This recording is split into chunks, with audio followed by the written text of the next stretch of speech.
The one that we really worked hard with, I'm assuming they had cleared a lot of ground, and so there was it was now with a lot more vegetation, it was hard to get those angles to see those ridges, but I think we got really close, and you worked really hard to pull in a lot of folks to help us narrow down where that location might be. Never really sprung like this, creeping through my mind all night and day. I watch you like you're on my wrist. Come over, I need you. Hi, my name is Walt. It's time to discover Saipan. I'm here on Saipan at the Mariana Beach Resort, and I'm here with a special guest who had a unique adventure here on the island. Could you tell us your name, please, and why you're here? Yes, my name's Alan Lind, and I'm from Colorado. Okay. I'm here because 80 years ago, my dad was a soldier here on Saipan. Okay. He came here sometime between late July and early August of 1945, and he was on the island until sometime in 1946. Okay, and what was his name? His name was Albert Lind. Albert Lind. And many of my guests who are also on a similar quest often don't know as much about their fathers or grandfathers or uncles' times here as you might think, because many of the veterans from those wars rarely talked about their experiences. So how much do you actually know about what Albert Lind did here on Saipan? Right. So Al was a Tech 4 grade level, which was essentially a sergeant, but my understanding was he wasn't in charge of any men, any other soldiers. It was more of a specialist grade level. It was the equivalent of a sergeant. He was a switchboard operator. Okay. I know during that time, the switchboard, he said he'd get a little bored at times because there weren't as many calls coming in. Mm-hmm. So I know he learned how to juggle here. Right. He also, other job that was probably not as assigned was he cut hair. Okay. And I found out how he came to learn how to cut hair. It wasn't his job once he was a civilian, but he did it as a kid. He would cut my hair, and I asked him where he learned, and he said in the Army he would cut people's hair, and he had a captain that he had to cut the captain's hair, and he said it made him very nervous to cut the captain's hair because he didn't cut the captain's hair because he didn't want to mess up his hair. Exactly. But other than that, I don't know what other jobs he had. Okay. I mean, he felt very fortunate to have been here at that time. I mean, he missed the battles here. Right. He went into the Army after he graduated from high school in 1944. Okay. Went through basic training, was at a couple of different forts in the mainland, and then came to Saipan in 1945. So he missed a lot of the action. One of the pictures we had, he had a picture of some Japanese soldiers that had surrendered, probably in that August-September time frame of 1945. So the Battle of Saipan had been over, but these Japanese soldiers had been living in the hills for almost a year. One of the things that was interesting about the time your father spent here that I hadn't encountered before was most of the veterans' children for whom I've given tours, their fathers may have landed and during actual invasion, but then didn't stay long enough because they were redeployed to another location. But your dad was here during the time in which the residents of the island, the Chamorros, the Carolinians, the Koreans and Japanese were actually in the detention centers, the camps on the island. So that's interesting. Yeah. And also, don't think I'd ever seen any photo of Japanese prisoners. Oh, very nice. I'm glad I provided something really unique. Historic. I know my dad he definitely pointed that out when I was a kid.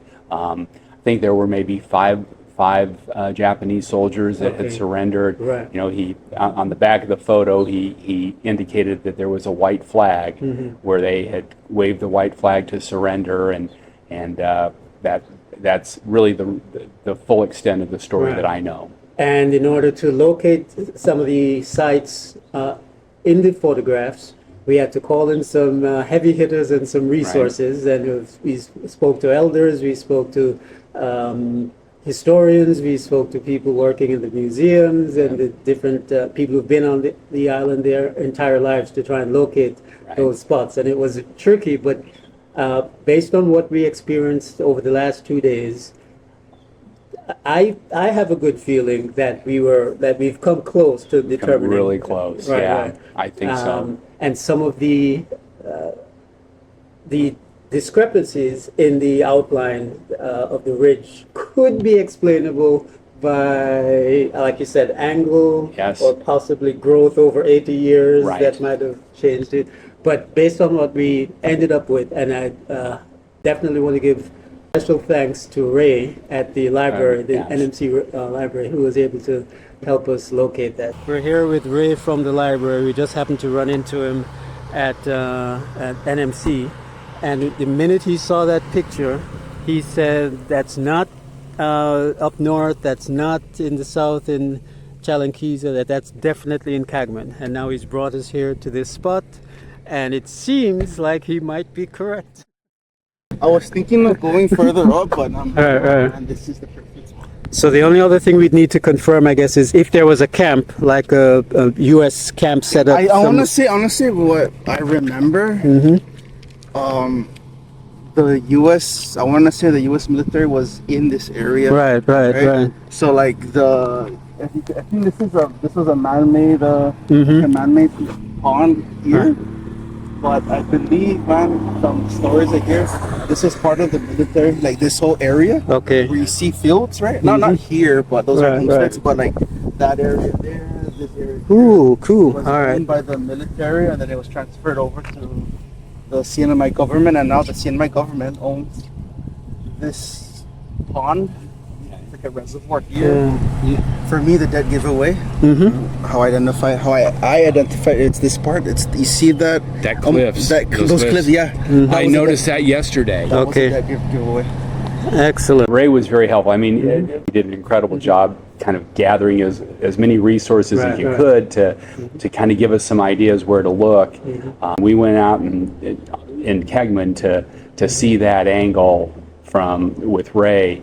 It looked really very, very close to what we were seeing in the photo. Exactly. And even if we didn't get to the exact location, I am sure that you have stood at a spot where your father, I'm in our pretty search, in our convinced. quest, whether it was up north or south, I'm sure you.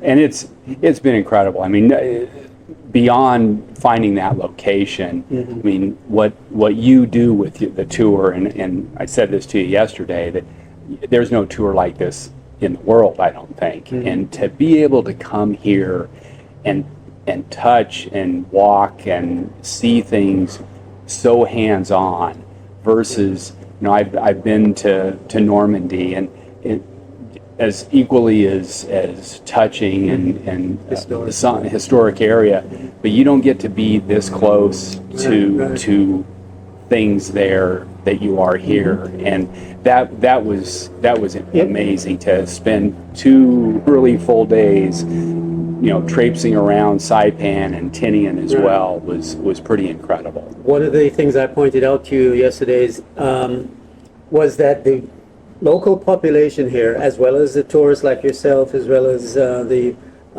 government as it is, has a high degree of respect for what happened here, for the service that the men provided in liberating the island and Guam and Saipan. And as a result, you will not ever see any graffiti on any of the structures. You will go to places and actually see relics from 80 years ago still in place, still on the ground, because people have a tremendous amount of respect for it. So that, like you said, being able to walk up to it and still see the level of respect that people have for it. Really. Yeah, the cookware and the plates that we saw yesterday on Tinian, I'm like, these would be gone. I mean, those would have been gone from probably every other location. And to walk in there and see that, you know, there was someone who had used those in the 40s, maybe the 30s, in the 40s for sure, and it was kind of unreal and or maybe surreal to be that close to it versus having it, you know, you stand behind a fence or a glass or something like that. So this is so much more hands-on than I think any other tour you could ever imagine. There is a reverence for what happened here. It isn't, you don't see it though. I mean, you don't see the effects of it here. I mean, and the people are extremely hospitable. I mean, it's just unbelievable how happy they are to see me, how, you know, other tourists, and it's just, it's a great spot. You know, it's a long way to, and it's a big journey to get here. And disappointment isn't even on the table as far as an option of what I could describe. This is, it's just well beyond anything I could have imagined. And just the experience, it's hard to get here, but once you're here, well worth it. It is well worth it. Excellent. I'm glad I came back. And you know, as we've gone over the last couple of days, you know, one of my regrets has been that I should have come here with my dad or our dad 20 or 25 years ago when he was able to. And you know, looking for that ridge would have it would have been a lot easier. Maybe he didn't see action like others did on this island, and you alluded to how so many soldiers were here and then left after the battle was done. And so he had a very different experience here than those that fought here and then moved on. He really wasn't in combat here. I mean, he was supporting the war effort, but it wasn't in a advanced spot. But the folks here don't make that distinction. They don't. Whether you're on the ships or whether you're a radio operator, everyone here is grateful. I remember I told you a story when I toured a veteran. His name was Lloyd Glick, and he was on the USS North Carolina. And I took him to Guam and also here in Saipan. And when I would introduce him to Chamorros on Guam, they would actually say to him, you know, thank you for your service. Welcome, Liberator. You know, whether he was actually part of the ground force or not, they recognize his contributions, even as a... Yeah, some of the sites we saw were unbelievable. You know, the Suicide Cliffs and the Bonsai Cliff. It's just, those are hard to see, and to imagine that people were told you need to kill yourself because the Americans will most likely torture or kill you. And that's sad. I mean, it's sad to think of those things, and it's sad to see that so many people lost their lives here. Americans, Japanese, Chamorros, you know, Carolinians, Koreans. It's horrible to think about that, and see some of the pictures that we saw, or some of the videos. Ooh. All right. Well, I'm glad we were able to accomplish. We accomplished a lot. I mean, I appreciate you pulling all these. One nice thing is I didn't take many pictures because you took so many. It's going to take a while for me to get home and digest them all. But I'll certainly share them with people. I know the friends that are interested in World War II history, or friends and family. Those that I know in the aviation industry know the significance of Tinian and Enola Gay. They were. I texted them a little bit, and they've been really kind of like, wow, that's pretty cool. I didn't even tell them I drove down the runway. I didn't tell them I drove down the runway. You have to. What, 2 or 3 times we drove down that runway, and which is, it just, I mean, I really couldn't talk. I mean, I was just like, this, I mean, and we're not going 125 or 155 miles an hour to get down that runway. But just to think that was the last time that bomb was on Was on the land. ground. No one's ever said that before. That's an obvious statement, but it's the Yeah. sort of thing that hasn't been vocalized the way you Right. said it. Interesting. Yes, I was going to tell you that at every dinner party for the rest of your life, you're expected to say, "So the other day I was driving down the runway, runway Yeah. Able on Tinian," as you do, and Yeah, make sure. there's a game.